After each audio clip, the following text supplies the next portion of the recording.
Hi, it's Jacqueline, and for the next few minutes, we're going to work on a specific skill, how to park in a driveway. We're going to start this process by reversing out of a driveway. So what I want you to think about is when we're reversing, we're checking the rear view mirror and over our right shoulder. In the rear view mirror, I can only see the tires of the car behind me. But when I look over my shoulder, I can see all the way up to the windows, so I have better visibility.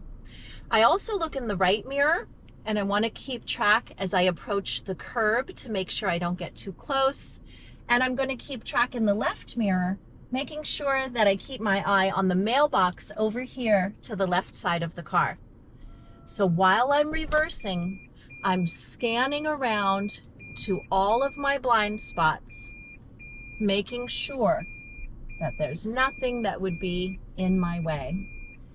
I reverse past the mailbox, making sure that my mirror passes the obstacle, and then I start turning my wheel. A mistake that people sometimes make when reversing out of a driveway is that they might turn the wheel too quickly and then accidentally hit an obstacle on either side.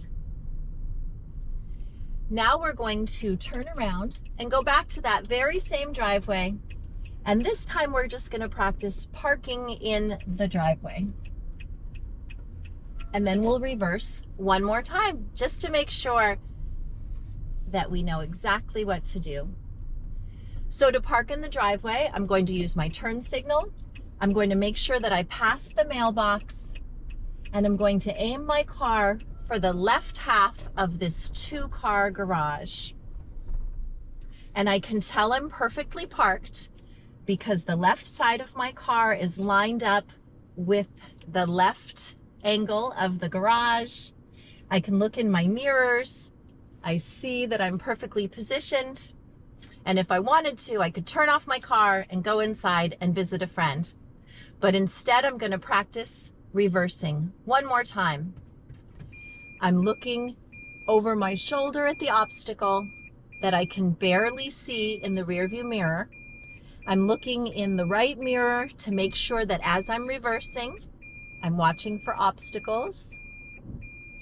And I'm also looking in my left mirror and really being careful to back straight up until my left mirror passes the mailbox, and then I can start turning. So I don't bump the mailbox, I don't bump any cars, and I allowed that other car that was passing to get into their driveway without being an obstacle. So that's how you reverse from a driveway, park in a driveway, and then reverse again. Just remember, the most important thing is to be aware on both sides of the car that obstacles could be there, and also wait until the precise moment to turn the wheel so that you don't accidentally bump something on your corners.